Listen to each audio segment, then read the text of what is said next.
Mercredi 31 août de l'an 2016, Madame, Monsieur, bonjour. Très heureux de vous retrouver sur les antennes de LCF et City FM pour votre émission Talk Talk. Talk Talk de ce jour reçoit en studio deux confrères comme d'habitude.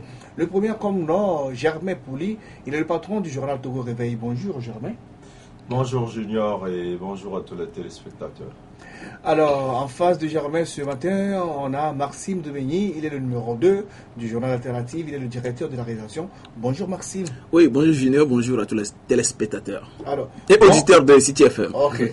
Dans la deuxième partie, nous aurons comme invité Monsieur Sem Kofi Amedon. Il est chef marketing de Togo Télécom. Avant toute chose, comme d'habitude, voici la une des journaux.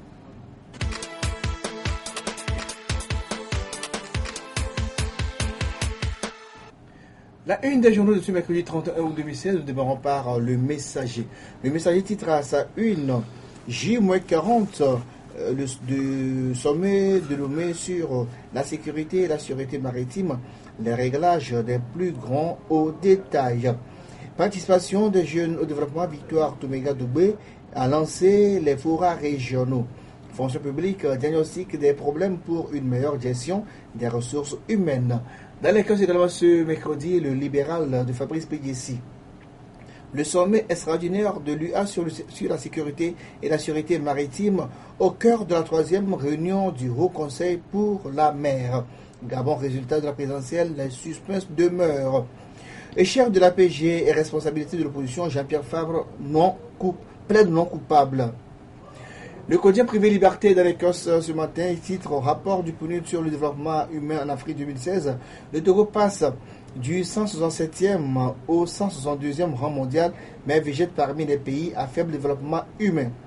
Interview de Kako Nboupo, l'arrimage à l'euro pose un problème de compétitivité. Football et discrimination, Togocel sponsorise le club de la préfecture d'origine de son directeur général. Nécessité d'enquête sur les évasions fiscales, le sit-in empêché, mais les OST maintiennent la pression. Les bourdes des candidates au contrôle Mustogo, édition 2016. L'Indépendant Express disponible dans les kiosques ce mercredi. Présidence, gouvernance, base PUDC, Victoire Dogbé, l'indispensable mémère qui mène fort au chaos. Un livre sur le franc CFA, interview de Kakoul Boupo, l'arrimage à l'euro pose un problème de compétitivité pour ces pays. Report de la rentrée scolaire et fronde des enseignants. Pour baisser la fièvre, le gouvernement casse le thermomètre. La dépêche est dans l'Écosse également. Titre à la une de la dépêche. Miss Togo 2016, Mademoiselle d'Almeida Kako élue. Scène apocalyptique à la morgue de Lomé. Blanchiment de capitaux, financement du terrorisme. Les médias s'approprient le concept confidentiel. Fort et Bojona se croisent à Paris. La PG a 10 ans. Cap 2015 se souvient. Les réformes politiques auront lieu quand le brouhaha va s'estomper.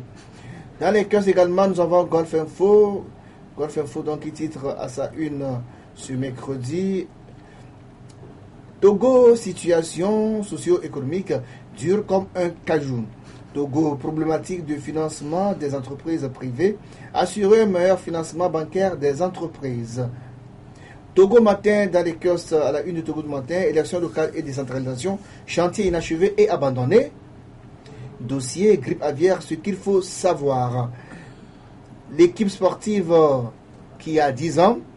Titre, staff technique des éperviers menace à peine voilée du sorcier blanc.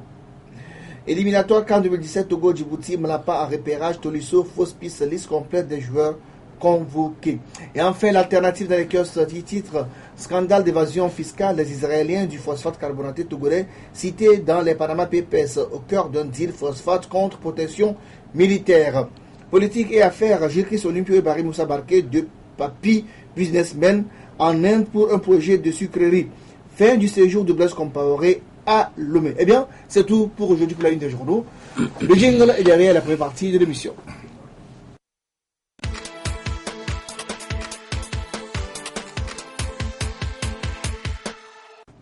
Le premier sujet abordé ce matin, c'est le report de la rentrée en raison de l'organisation du sommet sur la sécurité maritime dans notre pays.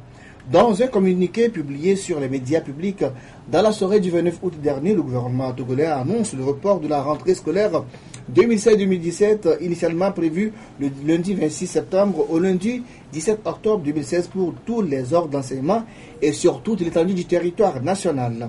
Le gouvernement justifie sa décision par le fait que le peuple togolais tout entier se prépare activement à accueillir le sommet extraordinaire des chefs d'État et des chefs du gouvernement de l'Union africaine sur la sûreté, la sécurité maritime et le développement en Afrique qui va se dérouler à Lomé du 11 au 15 octobre prochain. C'est afin de créer les conditions idoines pour une bonne organisation et une réussite totale de ce grand événement que la rentrée scolaire 2017-2017 vient d'être reportée. Réaction à chaud de Germain Pouli. Oui, on a appris que la rentrée a été reportée.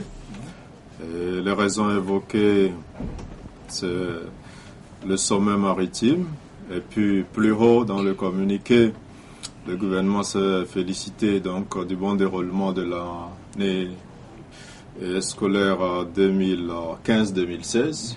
Donc a félicité tous les partenaires, à commencer par les professeurs, les enseignants, les parents d'élèves et autres.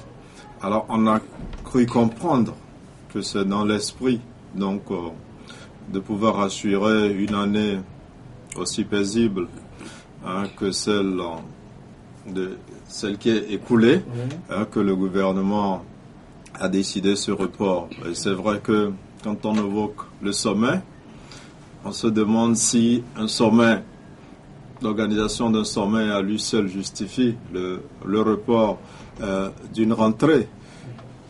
Mais je pense que c'est de la responsabilité d'abord du gouvernement de fixer les dates de rentrée, les dates des congés, des examens, des vacances. Il est libre de fixer les dates qui lui conviennent, sauf que il manque un peu de communication. On a comme l'impression que c'est pour éviter une situation dont le gouvernement a connaissance, qu'il a préféré reporter cette rentrée à 3 semaines. Bon, pour moi, c'est pas trop grave, c'est pas la première fois qu'il y a un report de rentrée. On en a connu plusieurs reports de rentrée. On a même connu des prolongements de congés.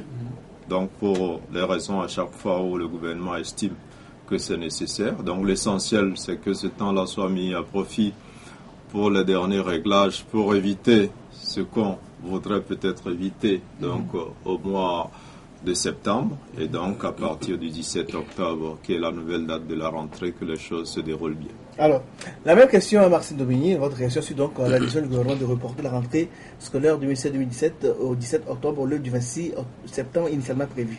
Oui, j'ai mis un titre, je crois ça de l'Indépendant Express, qui dit pour lutter contre la fièvre, le gouvernement casse le thermomètre. Excusez-moi, ça veut dire que en fait, vous cassez le thermomètre, mais la fièvre ne baisse pas. C'est pas parce que vous avez cassé le thermomètre que la fièvre va baisser. Et donc, ce n'est pas parce qu'on doit reporter la rentrée de 3 semaines que les revendications des enseignants, ou bien ce qu'on craint, n'existera plus. Voilà. Et donc, au lieu de faire, de se livrer à ces faux fuyants, au lieu de casser le thermomètre, autant faire face aux problèmes et les régler une fois pour de bon. Vous savez, ces problèmes que les enseignants soulèvent aujourd'hui. Jusqu'à présent, le gouvernement ne veut pas donner de raison officielle. Le gouvernement dit c'est pour que le sommet se déroule dans en quoi une rentrée empêcherait l'organisation d'un sommet des chefs d'État? Et les élèves ont quoi à foutre dans l'organisation des sommets des chefs d'État? Regardez ces pays qui accueillent dans l'année plusieurs sommets, un pays comme l'Éthiopie, Addis Abeba, le siège de l'Union africaine. Le Kenya? Oui, il y a des pays qui en accueillent en plusieurs par an. Et imaginez si les pays doivent cesser de vivre pendant l'organisation de ces sommets, voilà ce que deviendra ces pays. Et donc c'est vraiment ridicule que pour un sommet, un simple sommet, bon moi je dis un simple sommet, les chefs d'État, tout le pays se mettent à arrêter de vivre. Et donc imaginez si par exemple pour la rentrée, on reporte ça de 3 semaines. Imaginez que dans les autres secteurs aussi, ça va être un coup d'arrêt. Je parle des autres secteurs qui n'ont rien à voir avec l'organisation du sommet. Ça va être un coup d'arrêt. C'est triste. C'est triste. De toute façon, après le sommet, on va retrouver nos problèmes. Et donc, voilà. Que cache cette décision du gouvernement alors, selon vous? Oui, c'est parce que les gens veulent éviter quelque chose, une situation. Et jamais l'a dit tout à l'heure à demi-mot. Les gens veulent éviter une situation. Lorsqu'on parle de rentrée, et on parle d'organisation des sommets. On a connu ça dans le passé, dans le pays. Des gens veulent éviter que les enseignants qui commencent déjà par gronder, que l'enseignant puisse organiser des manifestations, alors qu'ils ternissent l'image du pays pendant que les chefs d'État seront à Lomé. Et donc c'est ça. Comme je le dis, après le sommet, nous allons retrouver nos problèmes. Et donc voilà, si les gens profitent, si les gens préfèrent déplacer les problèmes au lieu de les régler, c'est libre à eux. Mais de toute façon, on va se retrouver entre Togolais après le sommet. Alors, selon donc des indications, les vrais motifs de ce report de la rentrée scolaire se trouvent ailleurs. On parle donc des réclamations des syndicats d'enseignants qui ont donc déposé une plateforme revendicative sur la table des ministères de tutelle, et du coup le gouvernement, pour éviter, comme le disait le confrère Maxime, a préféré renvoyer la rentrée après le sommet. Oui, bon, je crois déjà pourquoi pour une fois pour de bon, le gouvernement ne veut pas faire face aux problèmes, les affronter, les régler de façon définitive au lieu de les déplacer chaque fois? Non, je crois quand même que beaucoup de choses ont été faites dans le domaine de l'enseignement. La preuve, l'année dernière, il y a eu quand même un consensus qui a permis le bon déroulement de l'année scolaire. Et quand on prend un enseignant aujourd'hui et un enseignant il y a quelques années, ce n'est pas la même chose qu'il gagne. Les conditions ont été améliorées, sauf qu'il y a toujours des revendications, il y en aura toujours. Et comme on le dit, quand on a les moyens de mettre la pression sur son employeur, et notamment les enseignants et peu le corps médical qui ont beaucoup plus de moyens de pression que les autres, ils n'hésitent pas à les utiliser. Maintenant, le confrère disait que pour un simple sommet, on n'a pas besoin. Non, je crois qu'on a vu un peu comment des enseignants ont déversé dans les rues les élèves. Les enseignants ont déversé, vous avez dit? Mais les élèves sont sortis. Oui. Vous avez des preuves que les enseignants ont déversé des élèves? Écoute, quand les enseignants disent aux élèves d'être solidaires à leur cause, quand les enseignants disent aux élèves de prendre le devant, on a dénoncé ça. Les enseignants, ils ont dit aux élèves, bon, si on ne paie pas ça, si on nous soutire on considère les cours comme étant faits. L'argent de jour de grève, on considère les cours comme étant faits. On ne va plus revenir sur ce débat. On l'a fait en 100 ans. Oui. Mais l'État, gouverner, c'est prévoir. Je crois qu'il faut dévancer les événements. C'est ça. Pour moi, ce qui est important, c'est qu'on mette à profit ce temps-là. C'est 3 semaines. Pour régler cette histoire, trouver un arrangement avec les enseignants. Mais contrairement à ce le problème, c'est que pendant qu'on va le sommet, le problème va rester sans bailler, c'est après le sommet qu'on va vouloir régler le problème. Non, mais ce n'est pas sûr que le problème va... Peut-être que le problème est en train d'être réglé. Ils ne sont pas sûrs de le régler avant le sommet. De toute façon, c'est un problème de moyens. Quand les enseignants revendiquent, si ce n'est que la discussion, c'est facile à faire. Mais après la discussion, il faut mettre des moyens pour satisfaire. Nous sommes à 1 mois et demi du sommet. Oui, mais le sommet se tiendra. Les activités ne vont pas s'arrêter. L'école reprendra. Quand il disait les autres secteurs seront ralentis, mais il m'étonne. Moi, quand vous prenez le secteur hôtelier, par exemple, il va fonctionner comme il n'a jamais fonctionné avant. Les restaurants et tout ça, les transports, beaucoup de choses vont marcher plus qu'avant. Donc il n'y aura pas un ralentissement d'activité pendant le sommet. Sauf que le gouvernement parce que moi je n'ai pas la preuve que c'est à cause des revendications qu'on a. Officiellement, c'est pour le sommet dans de bonnes conditions. Oui, mais je peux l'imaginer. Mais le gouvernement a le devoir d'ailleurs d'assurer une bonne rentrée et un bon déroulement de l'année scolaire. Si ce report de 3 semaines permet de mettre les choses au point et d'avoir une année comme celle qui s'est écoulée, moi je le salue. Mais si, après le report du sommet, on revient maintenant dans le même travers, avec la même situation, avec des soulèvements par-ci, par-là, et qu'il n'y a pas de consensus pour que l'année se déroule bien, on sera un peu désolé. Mais je pense que 3 semaines d'abord, c'est pas trop. Mais 3 semaines, c'est beaucoup parce qu'il y a les enseignants du privé, quand ils sont en vacances, ils ne sont pas payés. Et ils sont presque que la rentrée vienne pour qu'ils aient les salaires. Et ils vont devoir encore attendre longtemps. Le privé est soutenu par l'État. L'État finance le privé. Non, je parle du secteur, pas privé confessionnel. Oui, même le privé laïque. Oui, le privé laïque, l'État subventionne. Est-ce que l'État paie le salaire des enseignants? L'État paie une partie des salaires et subventionne, d'ailleurs. Mais quand ils sont en vacances, ils ne sont pas payés. Non. Mais généralement, quand ils sont en vacances, les enseignants ne sont pas payés. ce qui est sûr, c'est que l'État, dans tous les cas, met les moyens dans l'éducation. C'est pas la peine de faire une rentrée chaotique, à mon avis, si les conditions ne sont pas réunies. Ça ne sert à rien d'ouvrir les classes le 26 septembre, de les refermer un mois après ou 2 semaines après, de les rouvrir, de les refermer, et d'envoyer. Ça distrait beaucoup plus les élèves. Okay. Donc, pour moi, à mon avis, il ne décision. faut pas que ce report-là soit inutile en réalité. Si ce report-là porte ses fruits et qu'on connaît une année heureuse, moi je crois que l'État est dans son rôle. Okay. Oui, moi, ce que je veux dire, c'est qu'en fait, c'est pas d'aujourd'hui qu'on sait qu'il y aura rentrée en septembre, vous savez, non? Et cette conférence, on l'a commencé par organiser l'année passée. L'année passée même, on a dû faire un collectif budgétaire, justement pour cette conférence. Et parce que dans les motifs, on a dit, voilà, on n'avait pas prévu au départ l'organisation des... Voilà. Donc ça veut dire que, d'un côté, on savait depuis, avant même de fixer la rentrée, on savait depuis qu'il y aura sommet sur la sécurité maritime. Voilà, donc on avait le temps, depuis l'année passée, de prendre les dispositions pour qu'on n'en soit pas là aujourd'hui à reporter la rentrée. Maintenant, tout à l'heure, le confrère parlait de moyens pour faire face aux revendications des enseignants. Mais il y en a quand même pour organiser un sommet, pour faire plaisir à une personne. Parce que, vous savez... Faire plaisir à qui? Ouais, on connaît ça. J'aime souvent citer l'exemple de Hitler qui, en 1938, avait organisé les Jeux Olympiques chez lui. Pour beaucoup, c'était des Jeux, mais Hitler, il était dans sa propagande.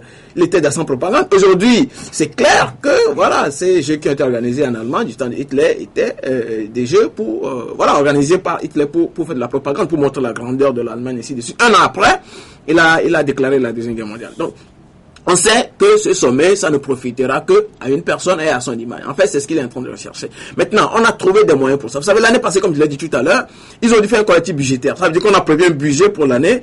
Mais au cours de l'année, ils ont dû modifier le budget de l'année pour intégrer la nouvelle donne, les nouvelles préoccupations liées à l'organisation de ce sommet. Mais ça veut dire qu'on a trouvé des moyens quelque part pour ce sommet. Pourquoi est-ce que depuis des années, j'ai rappelé tout à l'heure que les revendications des enseignants, ça demeure depuis, et c'est pas seulement les enseignants, mais seulement, ça couvre tous les fonctionnaires. Vous voyez, non? Ces revendications ne datent pas d'aujourd'hui. Et ça fait des années qu'on traîne ces mêmes revendications. Et on n'a jamais trouvé de moyens pour ça, mais subitement on a trouvé des moyens pour organiser un sommet, et nous apprenons que ça fait 13 milliards pour l'organisation de ce sommet. 13 milliards de nos francs pour organiser ce sommet, et 3 milliards. C'est sur fonds propres ou bien c'est sur financement étranger? Alors pourquoi est-ce qu'on a fait le collectif budgétaire alors? Si c'est sur financement étranger, pourquoi est-ce qu'on a dû revoir le budget l'année passée pour pouvoir intégrer les nouvelles préoccupations? Et donc ça veut dire que nous contribuons énormément, nous contribuons essentiellement à l'organisation de ce sommet. Et ça va rapporter aussi, rapporter. Combien? Attendez, je vais vous expliquer. La tournée, on connaît ça. Il y aura vraiment de l'engouement, tout le monde va se trouver à sa part. On connaît ça. Écoutez, quelqu'un qui est logé à l'hôtel de Février et qui participe à un sommet qui est logé peut-être à l'hôtel de Février ou bien à des ateliers au palais des congrès. Alors, en quoi ça fait tourner comme ça l'économie? C'est vrai que quelques établissements dans les restaurants et ça tourne. Les chauffeurs, les combien de jours? On parle de combien de jours? Pour au moins une semaine, mais sûrement peut-être 2 semaines, parce qu'une semaine avant le sommet, les ministres des experts venus travailler. Après, bon, on se donne rendez-vous. On se donne rendez-vous après le sommet. On fera le bilan pour voir en quoi est-ce que ce sommet a contribué à bosser peut-être notre pays ou quelque chose comme ça. Vous me direz. On se donne le rendez-vous après le sommet. Mais croyez-moi, moi je parie que ce sommet, ça a fait tourner le quartier administratif pendant quelques jours. Et puis après, voilà, on retrouvera nos problèmes, comme je l'ai déjà dit dès le départ. Non, je crois que Maxime s'amuse un peu avec ce sommet. Non, je m'amuse pas. Je suis sérieux en le disant. Non, je m'amuse pas. Je suis sérieux. Très sérieux en le disant. Quand il dit que c'est pour faire tourner le quartier administratif, quand les délégations viennent, elles prennent des hôtels, elles paient les hôtels. Encore faut-il démontrer que ces hôtels sont payés par les délégations. Oui, mais c'est ce qui se fait d'habitude. C'est pour ça que je dis que tu t'amuses avec ce sommet. D'abord, le chiffre de 13 milliards que tu as annoncé, tu n'as aucune preuve. Je l'ai annoncé en direct, hein. Je prends pas le risque d'annoncer des chiffres comme ça. Oui, mais c'est toi. Donc si vous avez des preuves contraires, vous l'apportez. Oui, mais si vous avez des preuves contraires, moi, je l'ai annoncé. Si vous avez des preuves contraires, vous l'apportez. D'abord, tu n'as pas. La parole. Non, oui, mais il faut pas qu'il remette en cause ce que j'ai dit comme ça. D'abord sur les chiffres qu'il avance de 13 milliards et le fait de dire que l'Union africaine ne cofinance pas le sommet aussi. J'ai pas cité l'Union africaine. J'ai pas cité l'Union africaine. Le Togo le fait sur fonds propres. Ok. Ça veut dire qu'il n'y a pas de partenaire financier. J'ai pas dit ça non plus. Mais c'est la même chose. C'est ce que ça veut dire. Si tu dis que l'État togolais prend en charge l'organisation du sommet sur fonds propres, c'est que l'Union africaine ne contribue pas. Non, je crois que c'est une co-organisation qui est mise en place. Maintenant, le sommet rapportera. Les activités vont tourner. En ce moment, on cherche plus d'une soixantaine d'hôtels de haut standing. Et ça, c'est des privés qui vont pouvoir se faire de l'argent avec ça. Hein? Les restaurants, on n'en parle pas. Maintenant, je ne vais pas dire si ce que ça va rapporter va atteindre ce qui a été dépensé. Mais croire aussi qu'on organise un sommet pour une personne, il me déçoit. Parce que si il croit qu'une grande organisation comme l'Union africaine est sur de grandes questions comme la sécurité maritime et le développement de l'Afrique, viennent à Lomé pour faire plaisir à une seule personne, il m'étonne. Ça veut dire que, c'est là où je dis, il s'amuse, il ne mesure même pas les enjeux de ce sommet-là, qui sont des enjeux très importants, qui impliquent d'ailleurs plusieurs pays, en dehors même des pays africains, qui sont même intéressés à venir, donc appuyer ce qui se fait en Afrique, parce que ce sont des questions de grande importance. Et donc, c'est là où je dis qu'ils s'amusent avec ce sommet. Maintenant, quand on dit il y a des revendications des enseignants, mais on a trouvé l'argent pour organiser un sommet, on pourra dire aussi, mais il y a les revendications des enseignants, mais on fait des routes, on fait des ponts, on achète des bus, on fait des trucs. C'est qu'il y a beaucoup de secteurs où il y a des problèmes. Tout est priorité. Il faut investir. Mais donc, on ne peut pas dire... On ne peut pas dire... Parce qu'il y a tel problème ici, on ne doit plus mettre de l'argent dans tel autre problème, parce que ça, c'est prioritaire. Quand chacun te parle de son secteur, comme tu l'as dit, tu diras que ce secteur est prioritaire. Ça veut dire que tout est priorité au Togo. Il faut pouvoir satisfaire chacun. Pour moi, la bonne formule, c'est de satisfaire un peu chacun et revenir encore jusqu'à ce que peut-être on puisse arriver à satisfaire. Ce que j'aimerais dire, c'est qu'il y a 3 ans, le Cameroun a organisé un sommet sur le même sujet. Il y a 3 ans, le Cameroun a organisé un sommet sur le même sujet. Après le sommet, le Cameroun n'est pas devenu un pays développé pour autant. Chaque année, je l'ai rappelé tout à l'heure, il y a des pays comme l'Éthiopie, comme le Kenya qui organisent des sommets, de hauts sommets, des sommets de très haut niveau. Mais ces pays ne sont pas devenus juste après ces sommets-là, voilà, les populations de ce pays n'ont pas trouvé forcément à manger après ce sommet. Ce que je veux dire, c'est que ces sommets ont des répercussions limitées, mais très très limitées. Voilà pourquoi il faut pas que on injecte des milliards dedans comme ça. Voyez, non? Alors que les Togolais ont d'autres préoccupations. On va passer à d'autres sujets. Et c'est les fonds togolais qu'on investit dedans. On a passé l'objectif d'un sommet, c'est pas de rapporter de l'argent. Vous avez dit tout à l'heure que ça va faire tourner l'économie, donc c'est à ça que je j'ai même dit que je ne suis même pas sûr que ce que ça va rapporter va dépasser les dépenses. Mais l'objectif d'un sommet, ce n'est même pas de rapporter de l'argent au pays. C'est pas ça l'objectif de ça. Lorsque vous tendez à le dire, je suis obligé de répondre. On va parler de l'évasion fiscale au Togo, les nouvelles révélations du journal Alternative. Le billet hebdomadaire L'Alternative, dans sa parution d'hier, vient de révéler de nouveaux cas d'évasion fiscale chez nous. Votre journal, Maxime Doubigny, donc titre Scandale d'évasion fiscale, les Israéliens du phosphate carbonaté togolais cités dans les Panama Papers au cœur d'un deal phosphate contre protection militaire. On a passé de temps, on va savoir. Oui, en fait, très rapidement, en fait, vous savez qu'on a déjà parlé du cas Wassem, voilà, que les gens ont envie de faire de baptiser Wassem Gate, dans le cadre de Panama Papers. Cette fois-ci, c'est le phosphate, toujours dans le secteur minier, et qui est concerné. Et puis, il s'agit d'un opérateur qui est en train de s'installer au Togo.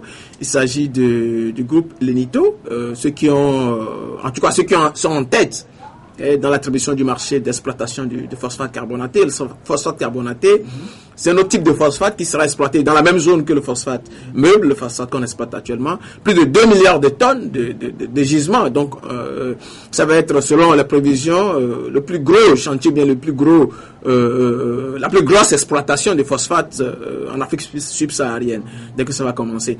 Et donc, c'est eux qui sont devant. Ils sont actuellement en discussion avec le gouvernement pour le lancement de l'exploitation. Donc, c'est des Israéliens. Et nous avons découvert qu'ils sont cités dans le Panama Papers. Ça veut dire qu'ils ont été clients du cabinet panaméen qui est spécialisé dans la création. Oui, voilà, le Monsaf Fonseca qui est spécialisé dans la création des sociétés écrans, en fait. Et donc, voilà, contrairement à Wassem qui a déjà commencé son exploitation, eux, ils sont en train de s'installer. Et puis, ils sont disposés les jalons. Voilà, et ils sont pas seulement au Togo, par exemple, en Tanzanie, ils contrôlent plus de 75% des mines d'or et de cuivre. Ils ont un grand chantier en Sierra Leone, au Libéria autant pour moi, et puis aussi au Sénégal. Donc, ils sont pas depuis très longtemps en Afrique, c'est maintenant qu'ils s'installent en Afrique. Et voilà, donc ils seront bientôt probablement au Togo. Et donc, contrairement à Wassem, comme je l'ai dit, eux n'ont pas encore commencé l'exploitation, mais c'est une façon d'attirer l'attention sur l'attention des autorités publiques, des régies financières sur ces genres d'entreprises. Parce que vous savez, c'est des multinationales et qui sont présents un peu partout et donc qui utilisent des mécanismes dont ils maîtrisent les contours pour pouvoir faire de l'évasion fiscale. Et voilà, donc c'est juste... Et puis nous avons fait un parallèle avec d'autres Israéliens qui sont aussi dans le phosphate du Togo. Vous savez qu'à la SNPT, il y a un groupe d'Israéliens qui sont là-bas, qui ne sont pas dans la hiérarchie officielle, mais qui tiennent les rênes de la SNPT. On parle notamment du groupe à un certain Raphaël, que des gens ont coupé pour faire Rafi Ederi, avec son enfant Iron Ederi, qui ont la décision sur la SNPT, la nouvelle société des phosphates du Togo. Et donc, on se demande si c'est gratuit ou bien c'est une coïncidence si on a des Israéliens au niveau des phosphates. Pourquoi parlez-vous de protection militaire là? Je comprends pas. Oui, justement, on a fait toute une analyse autour de la chose, parce que par exemple celui qui s'installe aujourd'hui, on parle du groupe Elenito, le responsable du groupe Elenito est dit être proche du ministre de l'actuel ministre de la Défense en Israël. Et donc vous comprenez, et puis lorsque Fona Sigbe se rend en 4 ans en Israël et qu'il demande à bénéficier de l'expertise israélienne en matière de défense, de protection. Et donc tout ça, on se demande si tout ça est gratuit, si la coïncidence est gratuite dans ce cas. Tu avais un mot là-dessus? Oui, non, je crois que Alternative fait bien d'éveiller la conscience des Togolais, peut-être des autorités, pour voir s'il n'y a pas matière à réfléchir avant de confier ce genre de contrat à certaines entreprises. Donc, pour moi, je crois que c'est quelque chose d'assez intéressant. Mais ce que je peux dire, c'est que il y a une différence entre les sociétés écrans et les sociétés offshore. Alors, mon confrère a parlé des sociétés écrans qui, d'habitude, n'existent pas réellement ou ne fonctionnent pas réellement. Et la société offshore qui, peut-être, s'installe sur un autre territoire, en dehors du territoire où ils effectuent leurs propres activités pour bénéficier de certaines facilités. Alors, en ce qui concerne ce groupe israélien, qui n'est même pas d'ailleurs le seul, à qui ce contrat pourrait être confié, parce qu'il y a un groupe chinois qui détient aussi 40%. Donc, au départ, si le marché arrivait à être définitivement conclu, donc ce groupe existe depuis une trentaine d'années, qui a ses activités. Il a cité les pays, il a oublié peut-être l'Éthiopie, il a oublié aussi d'autres continents.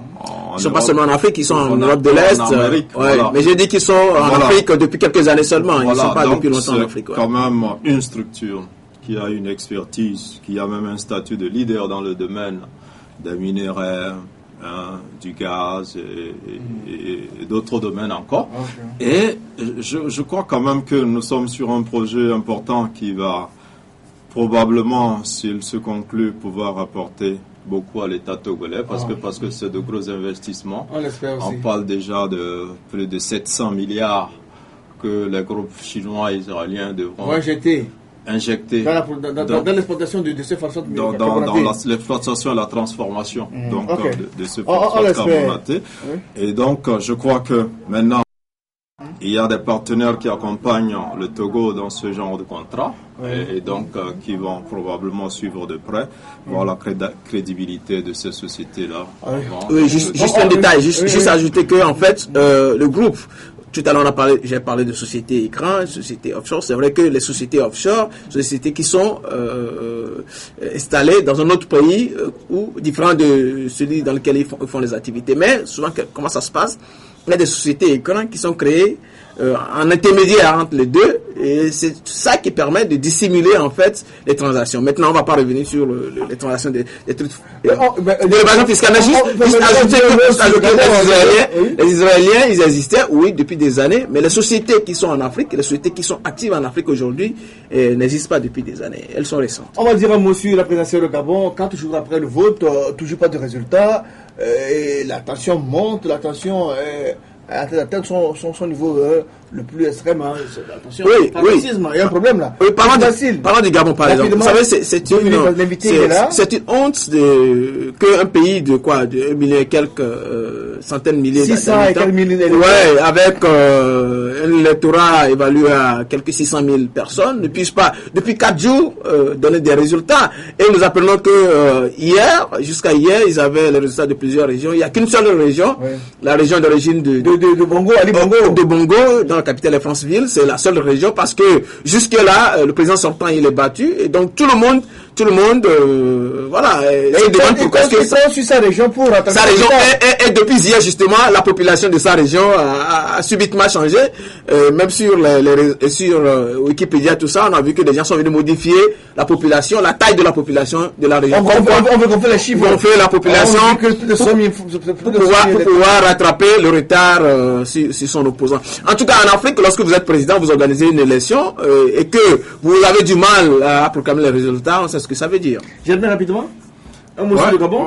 Je crois on sent qu'il y a l'un des deux candidats, qui ne veut pas accepter sa défaite. Le fait que ça traîne, ça veut dire qu'il y a problème, forcément. Dans notre cas, la dernière fois, c'était plutôt l'opposition qui ne voulait pas qu'on proclame les résultats. Non, l'opposition ne voulait pas. L'opposition voulait qu'on proclame et bureau de vote, pas bureau de vote. Comme le Gabon aujourd'hui aussi. Ouais, c'est clair. C'est ça. Qui ne voulait pas qu'on proclame les résultats. L'opposition voulait qu'on fouille. On proclame plutôt de façon détaillée. C'est tout. Non, quelle est cette façon de proclamer? Mais bureau de vote. On a toujours. Ça permet la transparence. Est-ce qu'on proclame les résultats par bureau de vote? Il y a 6 000 bureaux de vote. Vous avez vu ça où? Il y avait 9 000 enquêtes. Vous avez vu ça où? Mais ça se fait ailleurs. Non. Il y a un contentieux, mais là c'est la proclamation et puis suivez les voies normales. C'est comme ça se fait. Même au Gabon actuellement, je crois qu'il faut laisser proclamer les résultats.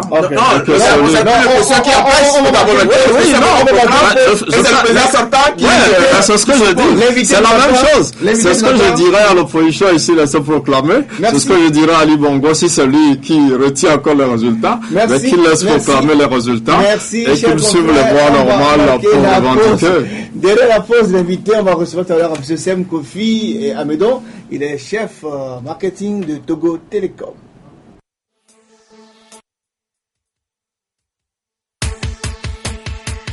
Suivez tous les lundis, mercredis et vendredis votre émission Toc Toc. Toc Toc passe au crible les grands sujets de l'heure et développe des thématiques sur le plan social, politique, économique, sportif et culturel. En studio pour en débattre, des journalistes et des experts.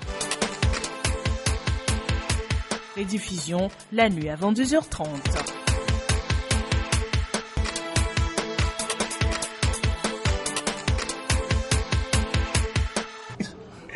Retour en studio avec notre invité. On reçoit ce matin M. Sem Kofi Amédon.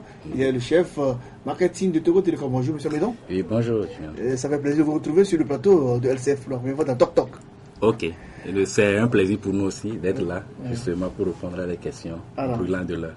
Allons-y. Comment se porte à l'heure où nous sommes Togo Telecom? Je vous remercie. Comment se porte Togo Telecom? Je dirais que Togo Telecom se porte très bien. Togo Telecom se porte très bien parce que Togo Telecom aujourd'hui continue de donner le service à ses clients. Et Togo Telecom s'améliore de jour en jour pour améliorer justement ce service dont il est question. Mais on a lu dans la presse que Togo Telecom, le monde s'effondre aussi Togo Telecom et que c'est votre fille, Togocel, qui vous maintient à vie aujourd'hui en vous donnant un peu d'oxygène. Ok. D'entrée de jeu, je vais dire qu'il s'agit là d'une allégation non fondée. Mais avant de revenir sur le sujet, j'aimerais vous solliciter, vous et acteurs des médias, pour que nous puissions ensemble rétablir une vérité. Alors la vérité, c'est quoi? Togo Telecom à un moment donné de sa vie, a créé une filiale que nous appelons Togo Cellulaire pour gérer le segment mobile. Et donc, vous comprenez que la relation entre une mère et une fille change, évolue par rapport aux mutations du marché. Et donc, sur ce, j'aimerais déjà que les derniers développements que nous lisons, celles-là, c'est comme si Togo Télécom et Togo Cellulaire, c'est deux choses différentes. Il faut que ça soit établi. Ce n'est pas maintenant, mais c'est Togo Télécom a créé une filiale pour s'occuper de son segment mobile. C'est ça la vérité. Il faut que ça se sache. Mais si dans la pratique, la gestion est différente. Il n'y a aucun rapport Togo Télécom, Togo Cellulaire dans la pratique aujourd'hui, sur ce qu'on voit depuis du moment de la naissance de Togo Cellulaire en 1998. Non, c'est ce que j'aimerais vous expliquer. Vous savez, c'est vrai, on ne va pas faire un cours de gestion ici, mais lorsqu'on crée une filiale, on choisit stratégiquement le développement d'un certain nombre de synergies. Et donc, ces synergies peuvent changer, dépendant de comment le marché évolue. Et donc, je dirais tout simplement que lorsque on a choisi d'intervenir sur le marché avec deux marques commerciales différentes, bien sûr, qui sont représentées par ces deux logos, c'est dans le cadre d'une synergie adoptée à l'époque. Alors, le marché change. Et vous comprenez que ces derniers mois, justement, on sent un certain nombre de rapprochements de ces deux marques commerciales. Justement parce on tend même vers la fusion, selon les infos. Oui, je reviendrai sur ce sujet-là. Okay. Et donc, ces deux marques commerciales, on tend à faire un certain nombre de rapprochements sur certains sujets. Pourquoi? Parce que le marché l'exige. Et donc, cette synergie, cette nouvelle synergie, on est dans un processus d'ailleurs global. Un processus, vous le savez comme moi, un processus de transformation. Vous parlez tout à l'heure de fusion. Non, il ne s'agit pas de ça. Il s'agit, comme je le dis, de définir une nouvelle synergie entre une société mère et une société fille. Pourquoi non pas pour eux deux, pour les beaux yeux des deux, mais parce que justement les clients, le comportement de consommation des clients change. Et donc, on doit offrir sur le marché ce qui peut répondre aux besoins des clients. Et donc, ne soyez pas étonnés que dans bien de situations, ces deux marques commerciales, je le précise bien, soient ensemble pour offrir au mieux le service aux clients. Qu'est-ce qui vous a poussé? Oh, excusez-moi. Mais je demeure, je reviens toujours sur cette vérité non supprimable, si je peux le dire ainsi. À un moment donné, on a créé une filiale pour gérer le segment mobile. Les relations entre mère et fille internes peuvent évoluer, et donc ça peut évoluer tout simplement par rapport à ce que le marché demande. Mais la relation a tellement évolué au point que mère et fille se bousculent sur le même marché, se concurrencent. On a vu la concurrence Togo Télécom et Togo Cellulaire parce que Togo Télécom a lancé le mobile Elim. On a vu Togo Cellulaire qui a lancé le GSM fixe, et tout ça, ça a créé une crise entre vous parce qu'en temps, vous étiez ensemble pour construire le siège. Togo Télécom s'est démarqué à construire son siège ailleurs. Mais dites-nous, il y a eu quand même des problèmes entre vous deux entre-temps. Si aujourd'hui c'est l'embellie, il faut reconnaître qu'il y a eu des problèmes de par le passé. Ok, moi je pense que j'ai au fait répondu à cette question. Je vais le réexpliquer. Je disais que lorsque on crée une société, une filiale, on établit stratégiquement les relations. Et donc ces relations peuvent changer. Comme je le dis, tout dépend du marché. Alors, à l'époque, à un moment donné, Togo Télécom a lancé Illico, au moment où Togo Cell vendait bien sûr Libertis. Mais alors, c'était dans le cadre d'une stratégie du groupe Togo Télécom. Et donc, je pense que cette stratégie-là a évolué aujourd'hui, et le groupe a fait l'option de refaire un rapprochement des marques. Et ça, je ne pense pas que c'est, excusez-moi, ce n'est que mon avis, mais vous conviendrez avec moi qu'aujourd'hui, vos téléspectateurs, qui sont aussi nos clients, je ne pense pas que le sujet qui les intéresse aujourd'hui, c'est la gestion interne de Togo Télécom, Togo Cellulaire. Ça m'intéresse parce que c'est une société d'État. On veut quand même savoir écoutez-moi, ce qu'est une société d'État, comment la société d'État est gérée. Je suis d'accord, mais vous comprenez que le téléspectateur qui veut utiliser un service ne veulent pas forcément savoir ce qui se trouve dans la caisse ou la comptabilité d'une entreprise, comment est-ce que le service va leur être offert et amélioré. Non, mais je propose que nous puissions recentrer. On va évoluer. Alors, je suis d'accord que c'est peut-être pas le sujet principal, mais c'est important de mentionner que nous avons besoin de savoir comment les sociétés d'État sont gérées. On a annoncé dans ce pays la fibre optique. On a vu une grande cérémonie qui s'est déroulée vers Chouabagida avec des gens, le président, tout le monde était là. Et ça fait des années. Et bien depuis lors, en temps, le DG a été sauté, Mikassam a été sauté, remplacé par M. Romet Taba. Mais est-ce que vous nous dire devant tout le monde aujourd'hui que le Togo, la fibre optique est opérationnelle chez nous? Ok. Et c'est encore une question qui, j'avoue, hein, c'est pour une opportunité ici, pour toujours dire les vérités, quoi, tel que ça se trouve. Je vais peut-être être choqué, mais je suis un peu surpris que les journalistes et médias que vous êtes, vous rapportez une information qui n'est pas vraie. Je vais vous expliquer un peu. Quand on parle de station d'atterrissement sous-marin, on ne parle pas de fibre optique dans les maisons. Je pense qu'il y a là une amalgame terrible qui se passe dans toutes les maisons, dans toutes les bouches et surtout dans le développement des journalistes. Nous avons dit que nous avons, pour pouvoir assurer l'indépendance de la connexion Internet au Togo, Togo Télécom a lancé un projet pour faire atterrir le câble sous-marin au Togo. Et ça s'est bien fait en 2012 à Firinima. On l'a lancé. C'est une réalité et vous pouvez donc demander dans vos recherches, faire les recherches, le consortium WAX qui a développé le câble sous-marin dans tous les pays du monde. Il y a une station de WAX à Firinima et qui marche très bien. Et donc si aujourd'hui les gens se connectent à Internet, ils passent forcément par la station d'atterrissement du câble sous-marin WAX qui est à Firinima. Ça c'est une réalité. Alors ce qui est différent d'un client qui veut avoir la fibre optique jusqu'à son domicile. Ça, nous voulons parler de la technologie. C'est-à-dire, aujourd'hui, pour avoir accès à Internet, il y a plusieurs technologies. Vous le savez bien, vous avez vos clés, vous avez les GSM, un certain nombre de choses. Il y a la DSL qui permet d'apporter le câble à domicile. Alors, il y a aussi cette technologie de fibre de bout en bout qui quitte bien sûr nos armoires de quartier, amenant la fibre optique dans les maisons. Aujourd'hui, il y a des entreprises qui ont ça. Il y a des hôtels qui ont ça. Pourquoi? Parce que ils ont demandé, c'est des offres sur mesure que nous faisons. Vous comprenez avec moi que la généralisation de ce qu'on appelle dans le jargon technique FTTH, partout dans le monde, ça n'a jamais été généralisé. Dans ces cas, les gens font des demandes que vous critiquez. Voilà, au même moment, ailleurs, on voit des gens qui ont une meilleure qualité de la connexion tout autour de nous. Comment ça se fait qu'aujourd'hui, les Togolais se plaignent de la qualité de la connexion Internet qui leur est servie? Les Togolais dépensent plus, mais la connexion, le service qu'ils ont en retour est médiocre, est insuffisant. Mais comment on explique ça en fait aujourd'hui? Ok. Excusez-moi, avant de revenir à vous, il y a une question qui m'intéresse ici aussi, où on dit souvent les Togolais dépensent plus. Et dans la sous-région, c'est moins cher, c'est mieux. Et il faut que nous soyons souvent factuels.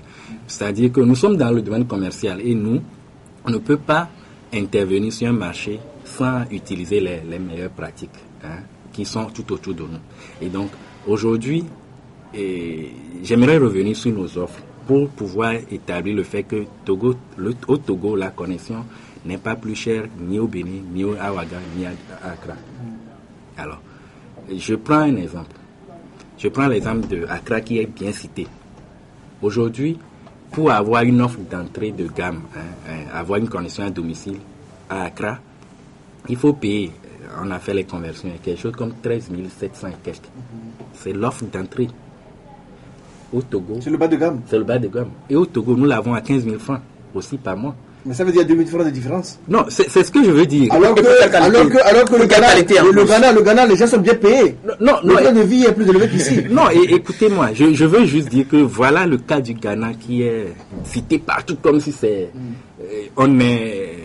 Excusez-moi. Comme si c'est l'Eldorado. Voilà comment nous sommes. Au Ghana, le bas de gamme, 13 700 et quelques, et nous sommes à 15 000 francs au Togo aujourd'hui. Alors, je prends le Bénin. On n'a pas une offre à 15 000 au Bénin. Nous avons le bas de gamme, c'est autour de 22 000 francs. Et nous allons à Ouaga. Le bas de gamme, c'est toujours autour de 22 000 francs. Alors, de quoi parlons-nous? Pourquoi on crie partout que le Togo, c'est au Togo, c'est plus cher? Mais la connexion est bonne là-bas, c'est ça aussi le truc. Ok, voilà, c'est le sujet de mon ami. Sujet de mon ami. Donc, on revient sur la question de... Répondez, parce que nous avons d'autres questions derrière. Voilà, on a le sujet de la connexion. Jamais aussi d'autres questions derrière. Voilà, on a le sujet. Il est fatigué d'avoir des connexions. Non, on a le sujet de la connexion. Et c'est vrai, quand les gens disent que c'est lent, ce n'est pas lent, vous savez, nous vendons une offre. Et l'offre a des caractéristiques. C'est-à-dire que vous achetez ce qui est adapté à vos usages. Je ne sais pas si vous comprenez. Alors, vous ne pouvez pas acheter une offre et que ça va être adapté à tous les usages. Je m'explique. Je prends, je ne vais pas citer peut-être non, mais j'ai rencontré un journaliste comme ça, au cours d'une rencontre à Sarakawa, je sens qu'il se plaignait que non, que la collection, notre connexion, c'est merdique, tout ça là. Et je lui ai posé une question. Vous êtes qui? Il dit non, il est journaliste. Ok, vous avez quoi? Oui, bon, moi j'ai la clé Elim. Oui. Alors, vous faites quoi avec ça? Vous ne pouvez pas télécharger des fichiers et vidéos lourds avec la clé Elim pour faire votre métier de journalisme. Je suis désolé. Vous êtes que tous les utilisateurs téléchargent des vidéos, ne serait-ce que pour ouvrir la boîte. Non, excusez-moi, c'est un cas que je suis en train de donner comme ça. Vous ne pouvez pas être journaliste, vous échangez des données, vous visualisez des choses pour pouvoir créer votre article et vous vous plaignez parce que vous avez pris une clé qui est une solution d'appoint, nous l'avons toujours dit.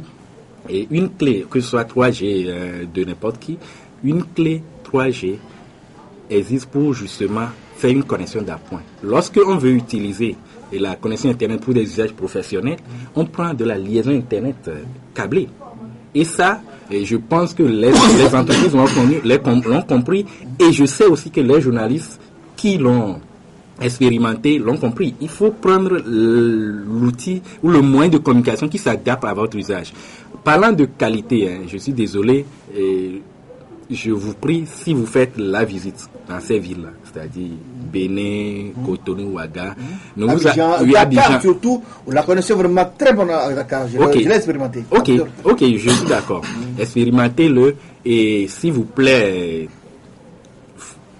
tentez de prendre les mesures au Bénin, à Ouaga, à Créa, à Dakar, et revenez prendre les mesures et demandez à celui chez qui vous avez eu l'accès, vous avez acheté quel débit à Togo Telecom.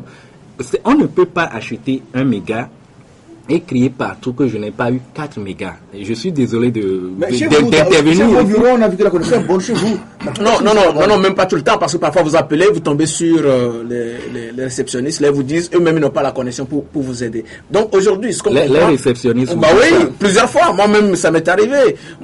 Bon, je suis étonné que vous disiez que, bon, c'est les Togolais qui ne prennent pas les bonnes connexions, parce que partout ça se plaint, même dans les entreprises qui sont installées un peu partout. Nous qui sommes sur le côté, nous arrive de sortir, d'aller ailleurs. On dit qu'on peut faire l'opération parce qu'il y a un problème de connexion à la banque.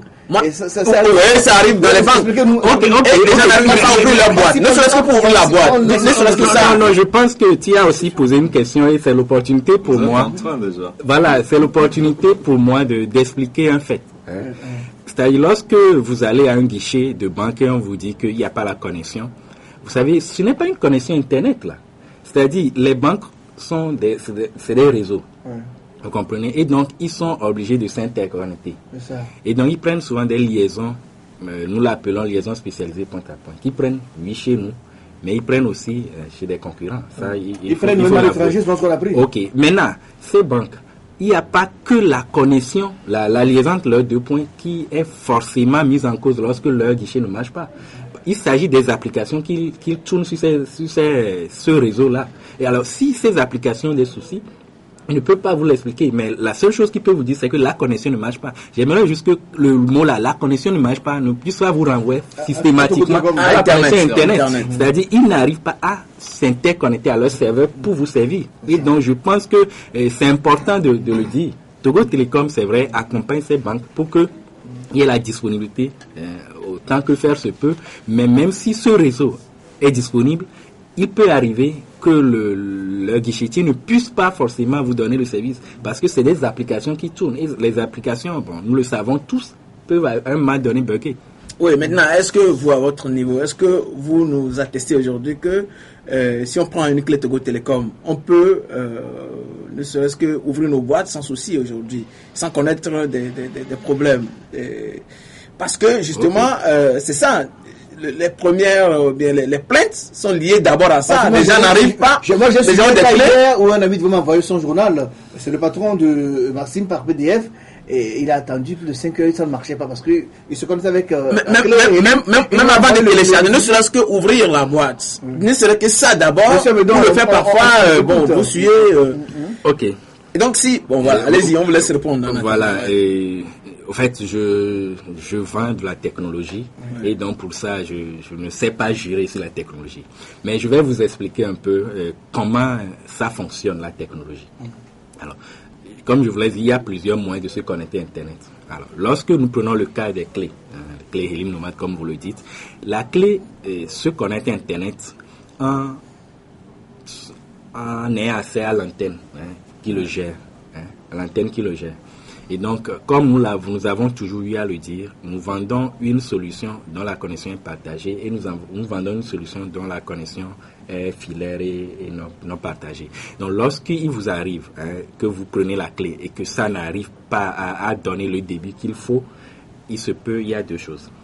Soit il y a eu saturation sur l'antenne qui vous gère, et je ne pense pas que, puisqu'on parle de quelque chose qui se déplace, je ne pense pas que cette réalité, vous le vivez à tout moment, c'est-à-dire ni à tout temps. Non. Voilà, donc il se peut qu'à ce temps T, il y a eu un petit surcharge et donc pour ça, on s'excuse et on va, pour les cas dont vous parlez, nous faisons toujours l'action qu'il faut, c'est-à-dire récupérer derrière ceux qui ont eu ce dommage, c'est-à-dire ça n'a pas marché. Pendant un temps, on essaie de corriger commercialement parlant.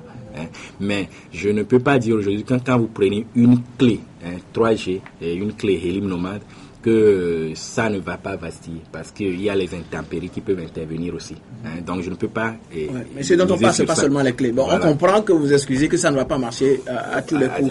Mais bon, maintenant, est-ce que vous-même à votre niveau, est-ce que vous êtes satisfait des services, de la qualité des services que vous offrez aux clients? Pas seulement de la clé, mais en général, la qualité des services que Togo Telecom offre aujourd'hui à ses clients. Est-ce que vous, en tant que responsable de la société, est-ce que vous en êtes satisfait? Je ne peux pas, en tant qu'entreprise commerciale, où chaque jour j'ai mis quand même un service clientèle en place, j'ai des plaintes, donc je ne peux pas dire aujourd'hui que j'ai satisfait à tous les clients 100%, non, je ne peux pas le dire. Déjà, vous vous rappelez, en février, nous avons fait une nouvelle sortie sur le marché en disant qu'on s'était retrouvé en interne pour améliorer ce qui n'allait pas.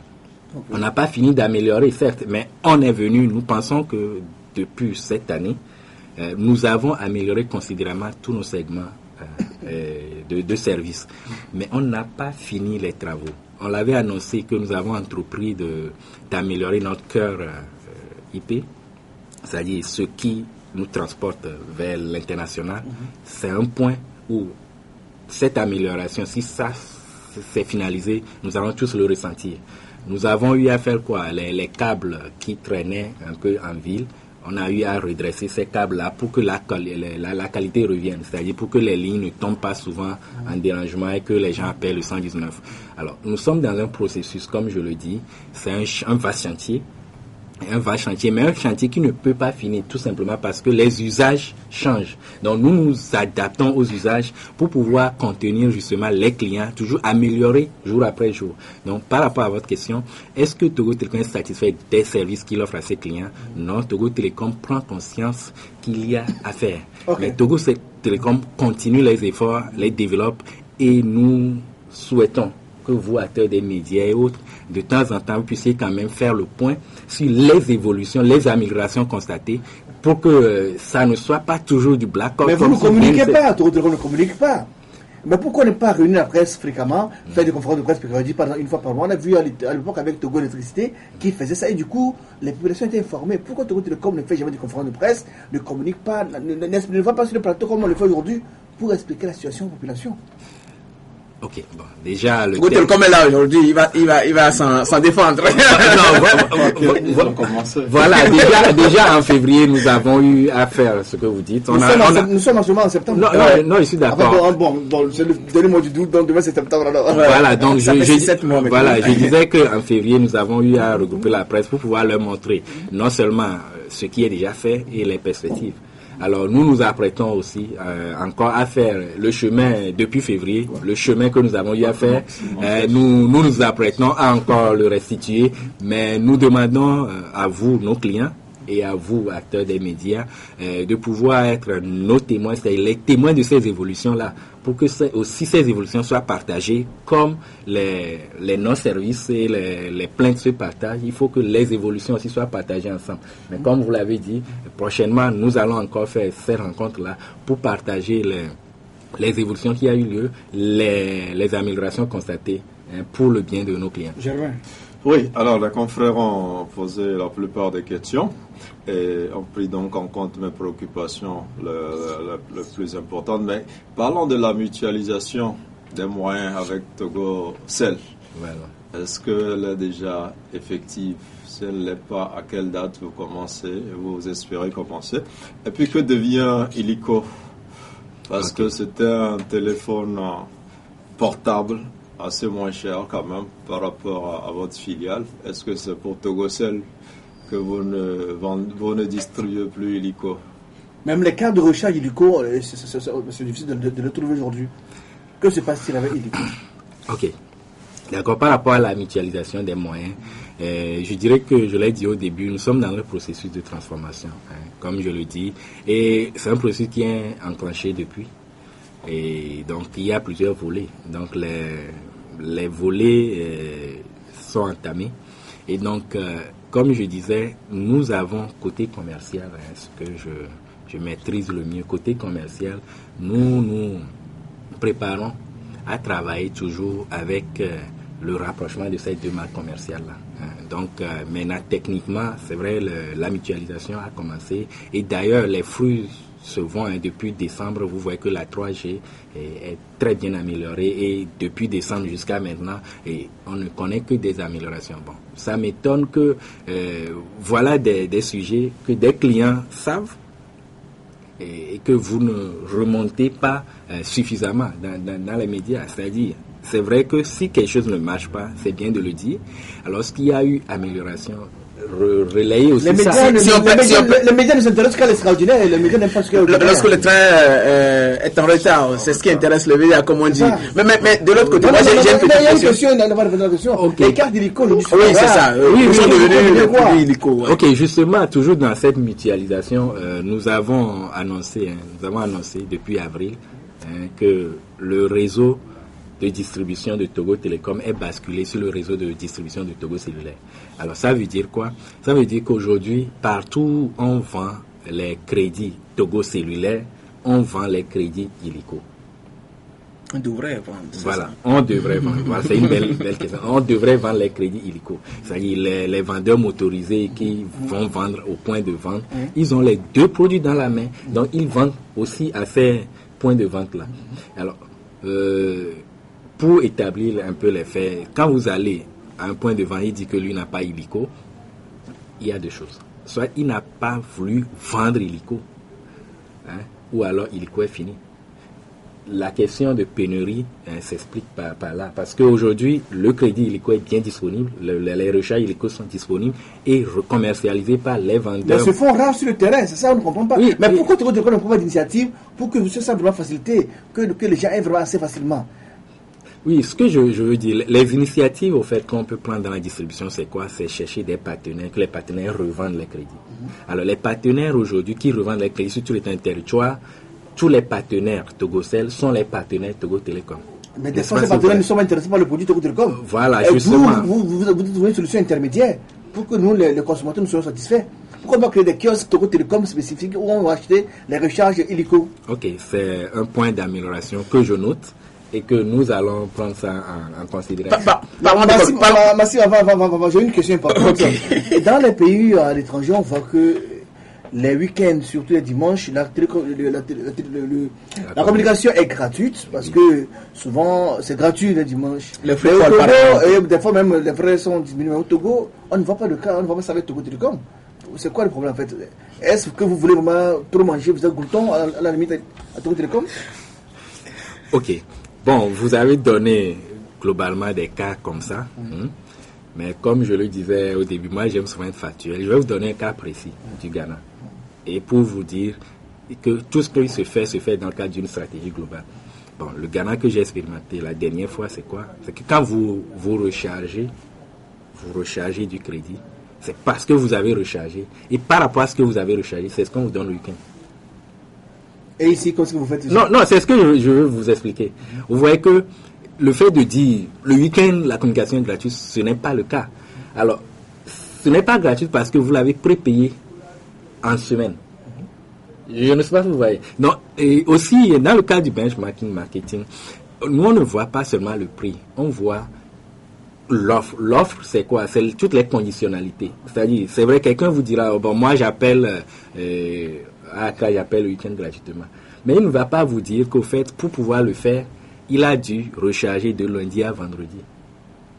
Vous voyez ça? Oui, même ça, on ne le fait pas aujourd'hui. Non, c'est ce que ça, c'est même ça, on ne le fait pas, ouais. Et ça, c'est une offre. Et pour concevoir une offre, on conçoit une offre par rapport au comportement d'usage de la population. Au fait, je ne dis pas qu'on va jamais le faire, hein.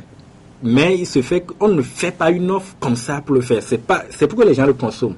Et pour que les gens consomment une offre, on analyse comment ils consomment. Mais vous le faites déjà. Vous faites des week-ends, on vous demande de taper des chiffres et vous savez, les appels gratuits. Vous faites c'est une sorte de forfait. Oui, mais pourquoi tu ne vas pas faire autant? Non, c'est ce que je veux dire. Et il faut qu'on puisse aussi rétablir. Vous savez qu'on le faisait. Vous savez qu'on a eu à le faire. Pourquoi ça ne se fait plus? Non, c'est juste vous dire qu'une offre, on ne la crée pas ex nihilo. Une offre est basée sur le comportement d'usage des clients.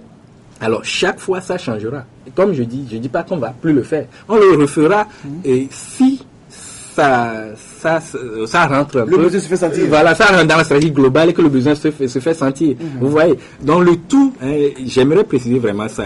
Quand vous prenez les valeurs, les prix et autres, essayez de voir les conditionnalités pour que la comparaison soit vraiment, comment on dit, soit pertinent. Oui, mais voilà. Une dernière question, s'il vous plaît. Parlant de communication, on sait que vous sollicitez des organes de presse pour votre communication, mais pourquoi un organe de presse, mais des organes comme l'Alternative et d'autres, sont comme un peu boudés par Togo Télécom? Est-ce que vous avez des critères de choix? Est-ce que, parce qu'un journal est critique, amène le pouvoir que Togo Télécom ne doit pas la pub? Est-ce que c'est possible? Il y a des choses comme ça chez vous? Bon, moi, je pense que le secteur de la publicité, c'est une offre commerciale que les journalistes font et que ceux qui veulent faire la publicité répondent.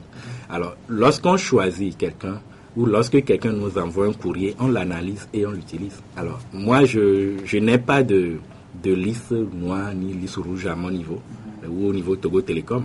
Lorsque nous pensons que l'audience va marcher et que les journaux là vont porter notre message, nous l'utilisons sans problème. Pas confidentiel.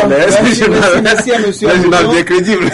Stop de ce juste merci. On remercie notre invité, monsieur Amedon Kofi-Sem, d'avoir répondu à notre invitation. Ça fait plaisir. On espère vous revoir, peut-être dans 1 ou 2 mois. Et moi, j'espère vivement que Tok qui est au jeu de l'audience, qui est très suivi et sur LCF, City FM aussi sur Internet partout dans le monde, aura les annonces Togo Télécom très bientôt. Alors, on me laisse le mot de fin, M. Amedon Kofi-Sem. Bon, comme mot de fin, comme je le disais, c'est nos clients. J'aimerais réaffirmer ici qu'au Togo, ceux qui n'ont pas encore accès à Internet à DSL, nous faisons aujourd'hui le forfait mensuel à 15 000 francs le mois pour 5 gigaoctets. Nous l'appelons forfait découverte. C'est-à-dire pour que chacun puisse essayer la chose et comprendre qu'au fait, on ne peut rien faire aujourd'hui de bien et de mieux sans Internet. Et nous assumons l'entière responsabilité d'apporter ce service-là à toute la population. Donc, rendez-vous dans nos espaces, rendez-vous avec nos vendeurs. Nous sommes disponibles pour vous installer l'Internet le meilleur du Togo. La facture à la fin de l'émission, vous l'aurez fait certainement. Mesdames, Messieurs, donc, on vous remercie d'avoir suivi Octobre du 31 août 2016. Merci à Jérémy Poulu, le patron de Togo Réveil. Merci à Maxime Domenier, rédacteur en chef, le numéro 2 de l'Alternative. On se retrouve vendredi pour un nouveau numéro. D'ici là, portez-vous bien à la rediffusion. Rappelez-vous, c'est à 22h30 sur LCF City FM et sur le www.lcftogo.com.